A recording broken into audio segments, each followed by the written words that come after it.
D'abord, c'est l'heure des télescopages de Bruno Donnet. Bonjour Bruno. Bonjour Philippe. Tous les jours, Bruno, vous observez ici les pratiques médiatiques et ce week-end, vous m'avez dit avoir beaucoup souffert en regardant les interviews politiques au point que vous en appelez ce matin à un petit changement de méthode. Et si on pratiquait le fact-checking en direct, Philippe, ou tout au moins nettement plus rapidement qu'on ne le fait aujourd'hui? Nous sommes capables de vérifier désormais les informations ou les chiffres extrêmement rapidement.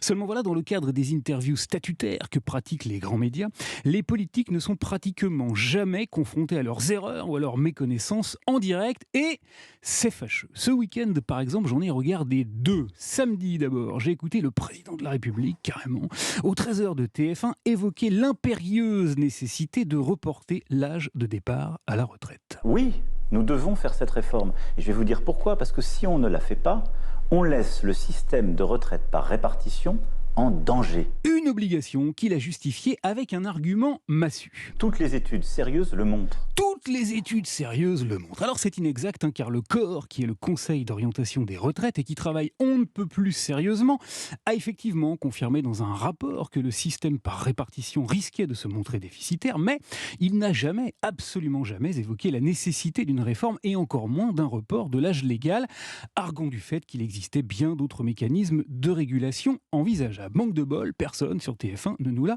rappelé. Et personne non plus n'a eu l'idée de confronter Emmanuel Macron aux propos tenus par un certain Macron-Emmanuel lorsqu'il s'opposait à un report de l'âge de départ en retraite au cours de son premier quinquennat. Franchement, ce serait assez hypocrite de décaler l'âge légal. Je veux dire, quand aujourd'hui on est peu qualifié, quand on vit dans une région qui est en difficulté industrielle, quand on est soi-même en difficulté, qu'on a une carrière fracturée, bon courage déjà pour arriver à 62 ans. Voilà, c'est vrai que ça serait hypocrite. Et puis, hier midi, j'ai vécu une deuxième déconvenue, car j'ai regardé la grande interview dominicale de BFM TV, cette fois, dans laquelle l'invité était le ministre de la Santé, François Braun. Il a évoqué la reprise importante des cas de Covid et le présentateur de l'émission, Jean-Baptiste Boursier, a eu la riche idée de l'interroger sur la question du Covid long.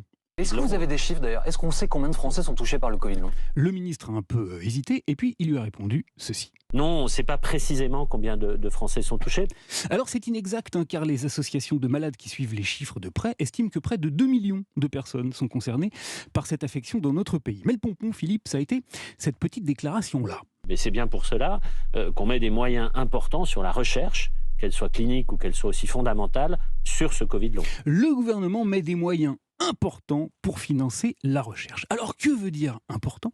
Est-ce que c'est vrai? À aucun moment le ministre n'a été contredit ou confronté aux chiffres. Et c'est dommage, car figurez-vous qu'après seulement quelques petites minutes de recherche, j'ai découvert que la France avait investi pas plus de 9,5 millions d'euros pour la recherche sur le Covid long. Alors à titre de comparaison, la Grande-Bretagne a dépensé 50 millions de livres sterling, ça fait 6 fois plus, et les États-Unis 1,15 milliard de dollars.